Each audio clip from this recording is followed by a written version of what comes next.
I have in my hands the TT Artisan 100mm f2.8 Bubble Bokeh lens. Now, hey, with a name like that, how can we not give this lens a try, right?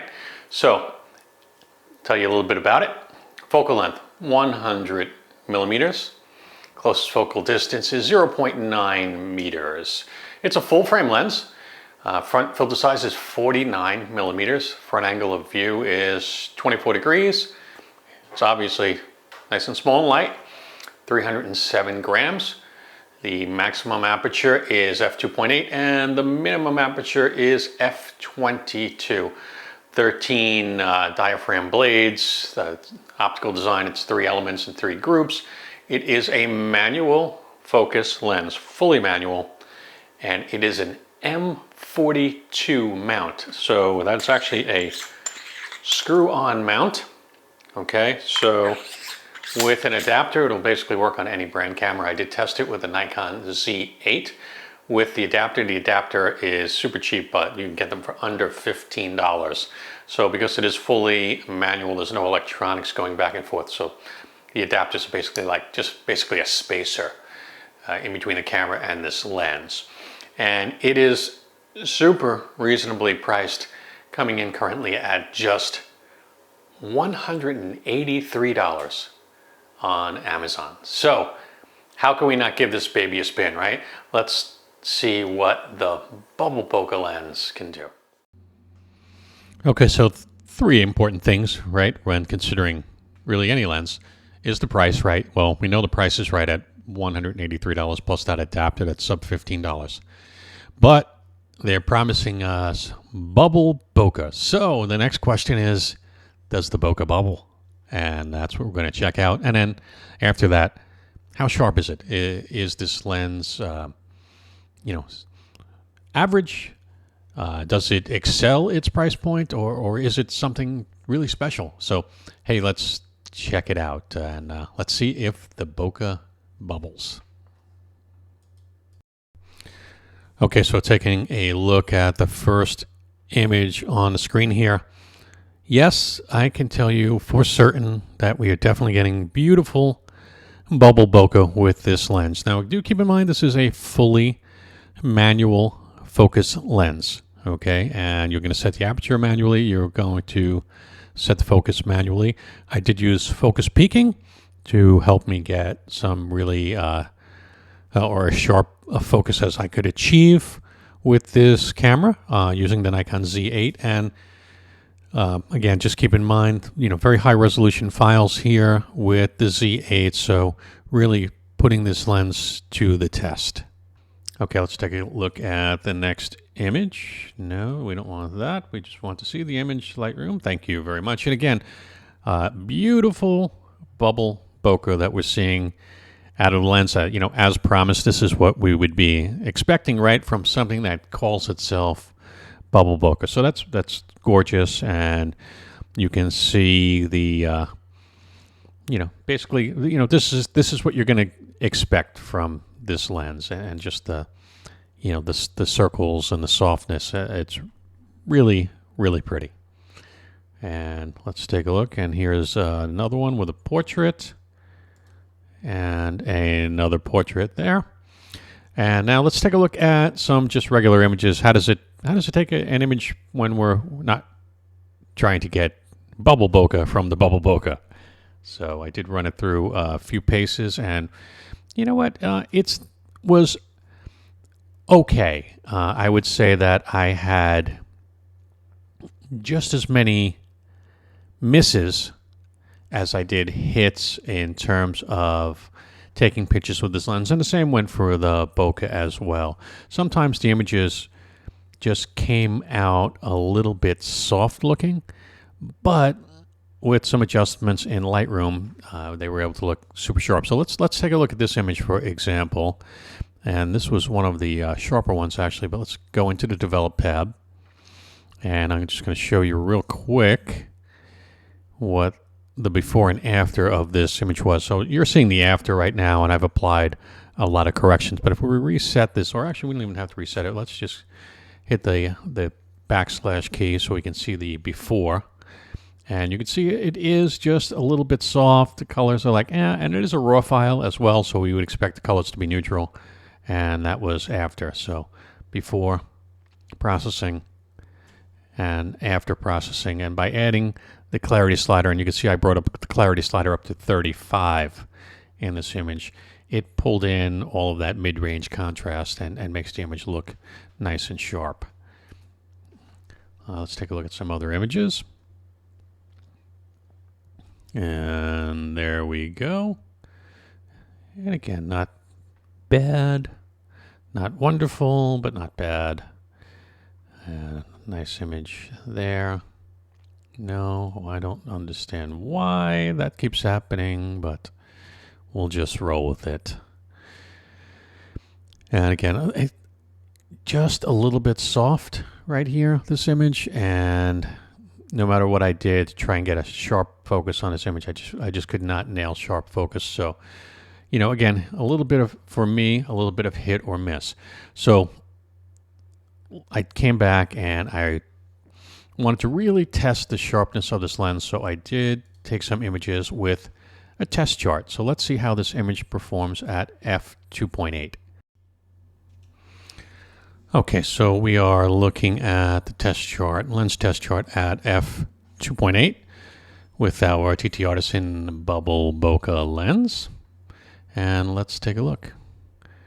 And as we zoom in, we can see that's, you know, it is a little bit soft, okay, in the center, in my opinion. And then as we go down to the corners, you'll see we definitely have a loss of sharpness in the corners as well. So that's at 2.8.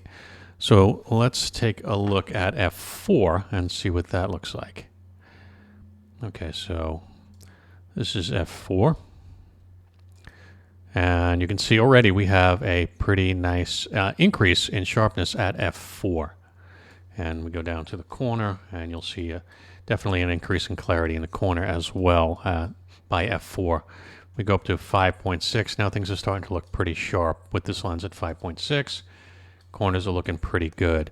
So let's just do a quick comparison of f2.8 versus f5.6, and we'll take a look at the difference. Okay, so on the left side here, we do have the 2.8. On the right side, we have the 5.6. And if we zoom in, we should be able to have a pretty clear view here of the difference in sharpness. And you can see right away just how much sharper 5.6 becomes at this lens. And then as we go down to the corners, it's just a striking difference in sharpness with the lens between 2.8 to 5.6. Okay, so moving on, this is f8, and f8 is looking really nice, very sharp. Corners looking great at f8. Okay, there's f11, and again f11 looking nice. And you know, again, from the price point, $183 at f11, this lens looks pretty darn sharp. Let's take a look at f16. And f16 looking pretty good. And last but not least, f22. And f22 seems like we lose a little bit once we hit 22. Let's go back to 16. That's 16. This is 22, and you can see a little bit of softness in there. Let's compare the two side by side. Here on this side is f16, and on the right side here, f22. And you can see the decrease in sharpness once we hit f22.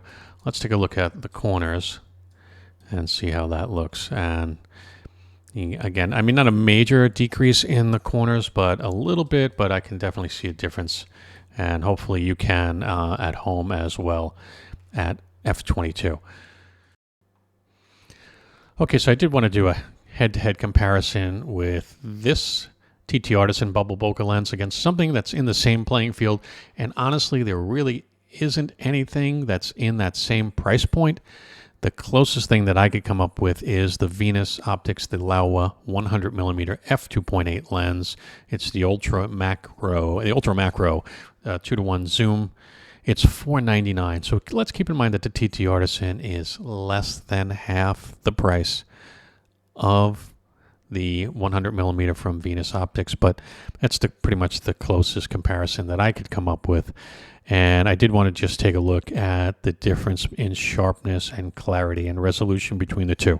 So on the left-hand side of the screen, we have our TT Artisan, and on the right, we have the Venus Optics Laowa 100. So let's take a look at the 1:1 zoom and see what we see. So again, f2.8, we already know that the TT Artisan isn't at its best at 2.8, but certainly the Laowa looks considerably better in terms of resolution and sharpness.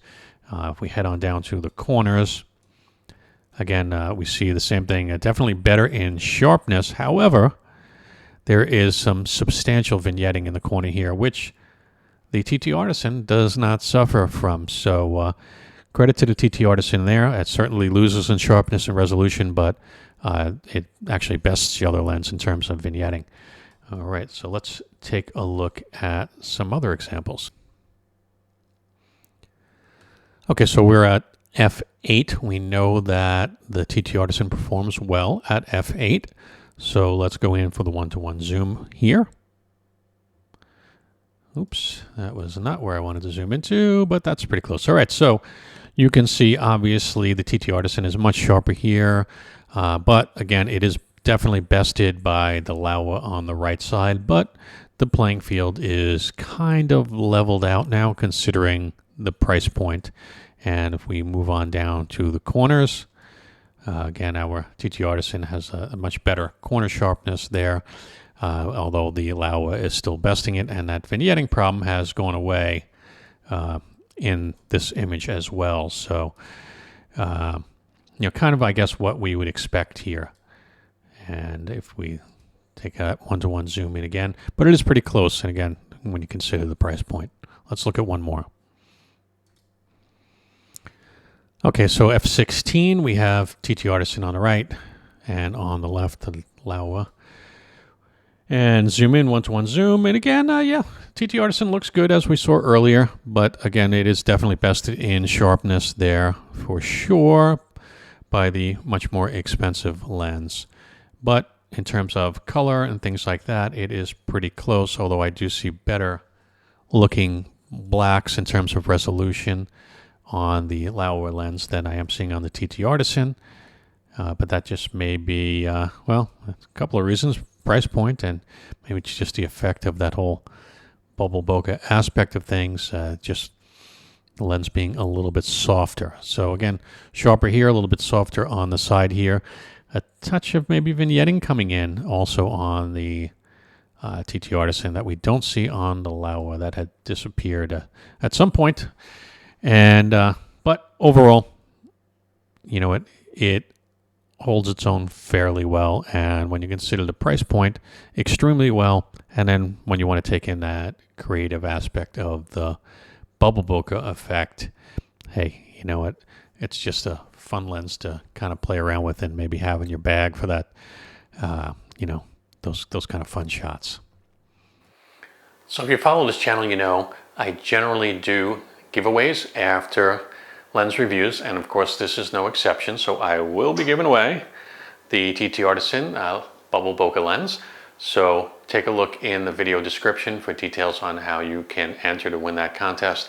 And by all means, please sign up for it, because your chances of winning are generally pretty good, because hey, you know what? It's not a huge channel, so there's not thousands of people entering usually. So your chances are pretty good. So check it out and enter the contest. Also, if you're a Nikon Z user, consider joining our Facebook group. We have a pretty supportive group of people over on Facebook, and I do answer a lot of questions on there when I can.